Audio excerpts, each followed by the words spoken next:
Dirinya yang sekarat. Bab 127. Tiba-tiba cahaya lampu senter dari arah yang jauh tersorot ke arah mereka. Suara Nindi terdengar semakin jelas. "Yuki, kamu di mana? Yuki!"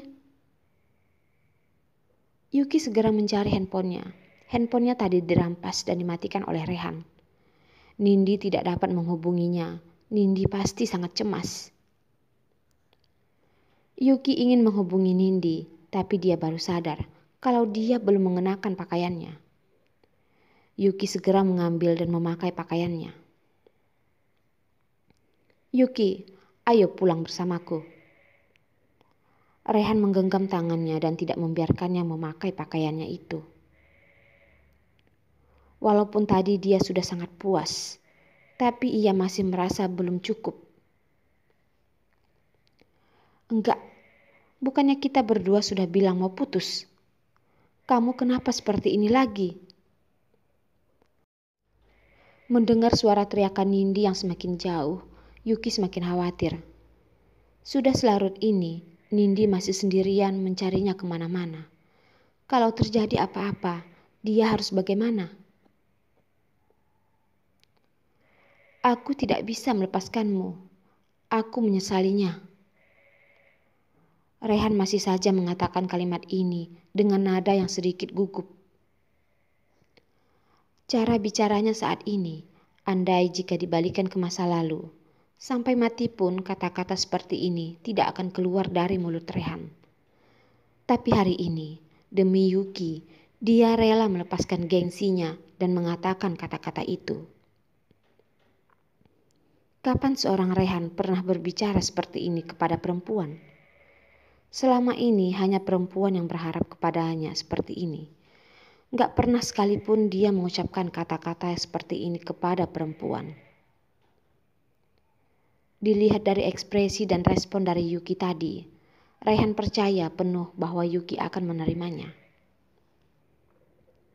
Rehan sudah bisa memprediksi watak Yuki dengan sangat jelas. Yuki adalah tipe orang yang tidak bisa dikasari.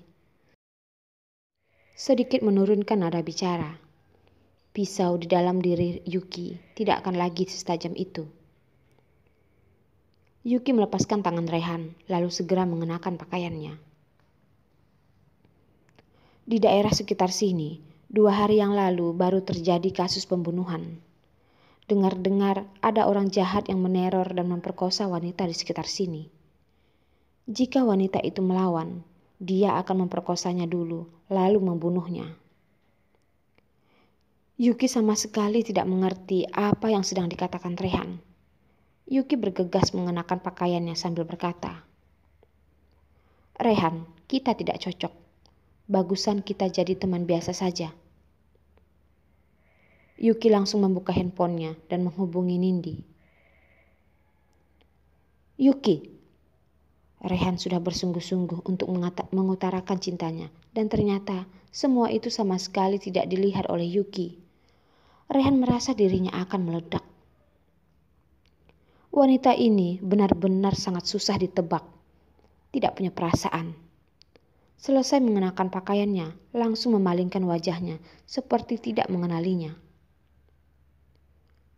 Rehan merampas handphone Yuki dari tangannya, lalu membuka jendela mobil dan dengan sekuat tenaga melempar handphone itu keluar.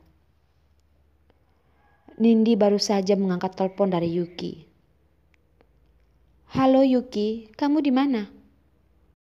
Lalu diikuti oleh suara yang mengejutkan. Yuki hanya mendengar satu kata yang diucapkan Nindi. "Halo." Baru mau membalasnya, handphonenya sudah terlebih dulu dirampas dan dibuang oleh Rehan.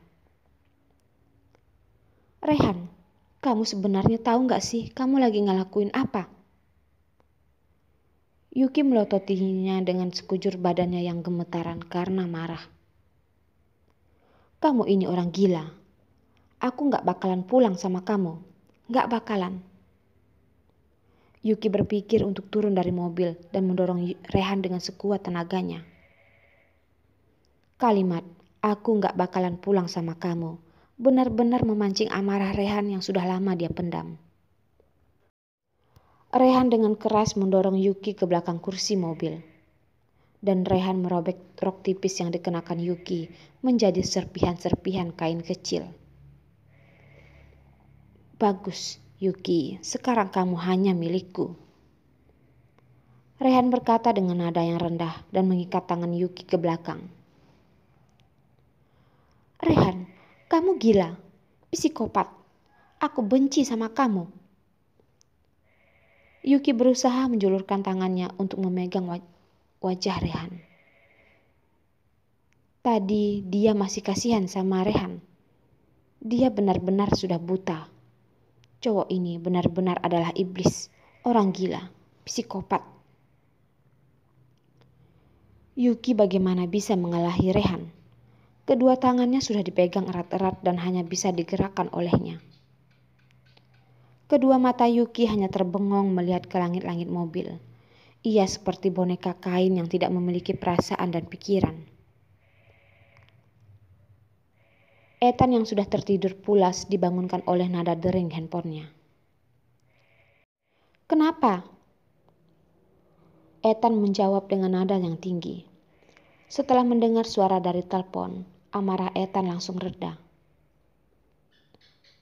Ada apa Nindi? Jangan nangis.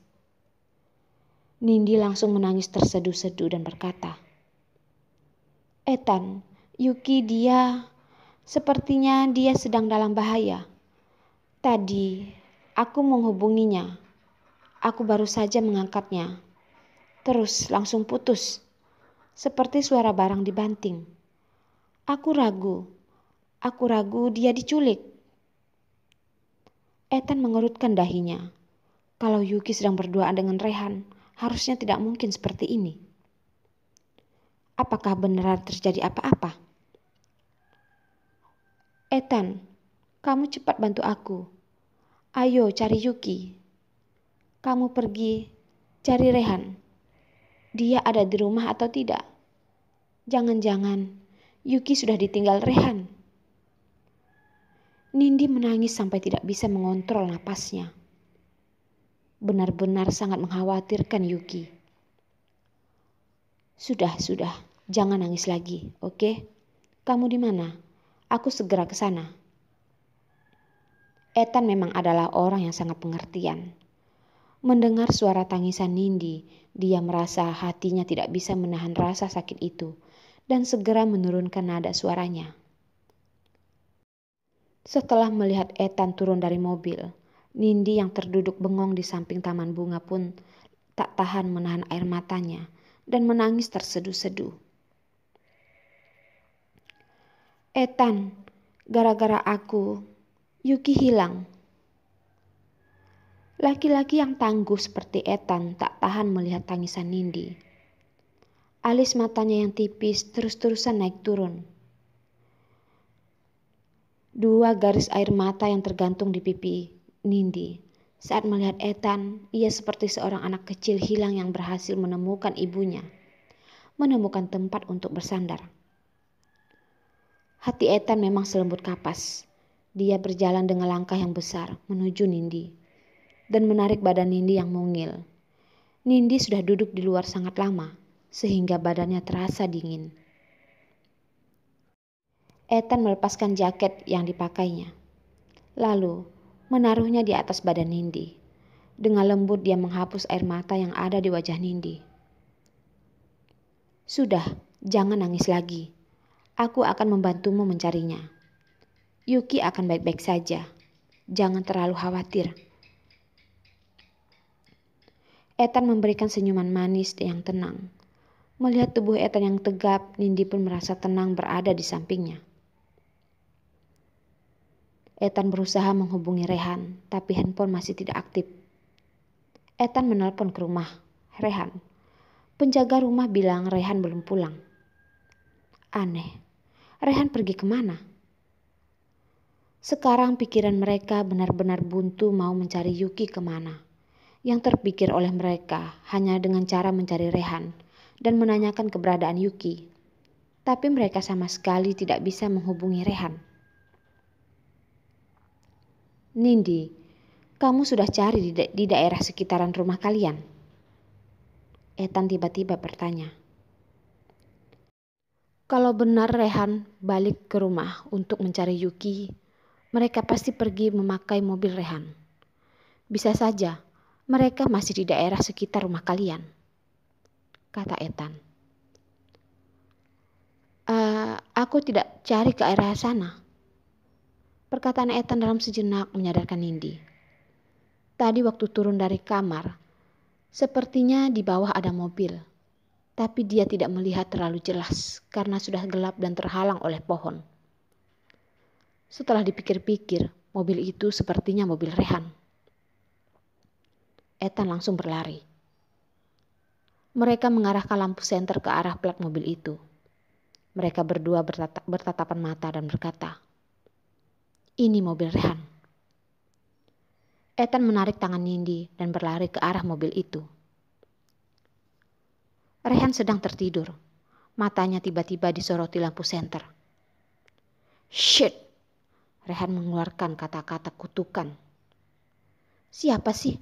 Sudah malam begini masih berkeliaran pakai lampu senter. Kalau bukan hampir sampai puncaknya, dia pasti turun dan menghajar orang ini. Nindi membawa senter dan berlari menuju mobil Rehan bersama Ethan. Ray, belum sempat memanggil namanya. Mereka sudah melihat jelas apa yang sedang mereka lakukan di dalam mobil. Ternyata Rehan dan Yuki melakukan hal seperti itu di dalam mobil. Wajah Nindi langsung memerah karena malu. Pengen rasanya menampar dirinya sendiri. Kurang kerjaan. Ngapain mengarahkan lampu senter itu ke dalam mobil? Ethan juga melihat apa yang terjadi di dalam mobil. Dengan canggung melihat ke arah lain, lalu menarik Nindi dan berlari ke samping. Yuki yang di dalam mobil juga terkejut sampai seolah-olah darah di sekujur tubuhnya mengalir ke wajahnya. Pasti itu Nindi. Nindi sudah memergoki dia sedang bersama dengan Rehan. Yuki merasa ingin mati saja. Rasanya dia tidak punya muka untuk bertemu dengan orang lagi. Nindi dan Ethan duduk di bangku batu yang ada di sekitar sana dengan ekspresi yang canggung.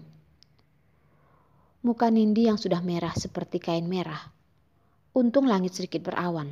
Seharusnya Ethan tidak bisa melihat jelas ekspresi wajah Nindi. Cowok itu memang seperti binatang. Apa yang tadi mereka lihat membuat Ethan merasa seluruh darah di tubuhnya itu sudah mendidih. Wangi tubuh gadis di sampingnya itu tercium karena hembusan angin malam. Ethan merasa dalam hatinya sedikit tidak tenang. Aroma tubuh Nindi sepertinya boleh juga. "Kalian datang buat apa?" Suara Rehan itu mengejutkan Ethan dan Nindi. Lalu mereka pun menoleh ke arahnya.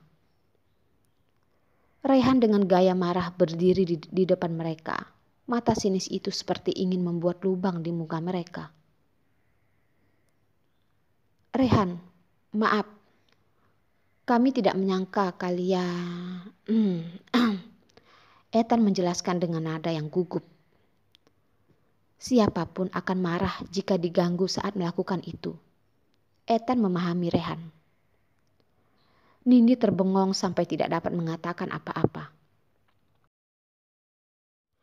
Ekspresi wajah Rehan terlihat sangat tidak senang. Pengen sekali menghajar Ethan. "Yuki di mana?" Nindi memberanikan dirinya untuk bertanya. Walaupun tadi cuma tampak sekilas, tapi bisa terlihat jelas ekspresi wajahnya seperti tidak berdaya. Dia sangat mengkhawatirkan Yuki. Rehan tidak menjawabnya, membalikkan badannya dan berjalan kembali ke mobilnya. Ekspresi wajah perempuan itu sedikit menakutkan. Rehan merasa sedikit gugup. Setelah membuka pintu mobil, wajah Rehan berubah menjadi putih pucat. "Yuki!"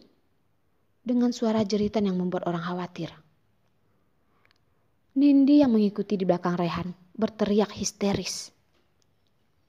Darah di mana-mana. Yuki mengenakan pakaian yang robek. Dengan tidak berdaya, terbaring di kursi belakang. Di dalam tangannya dia menggenggam sebuah pisau kecil. Di pergelangan tangan kirinya terdapat segaris luka goresan yang sangat dalam.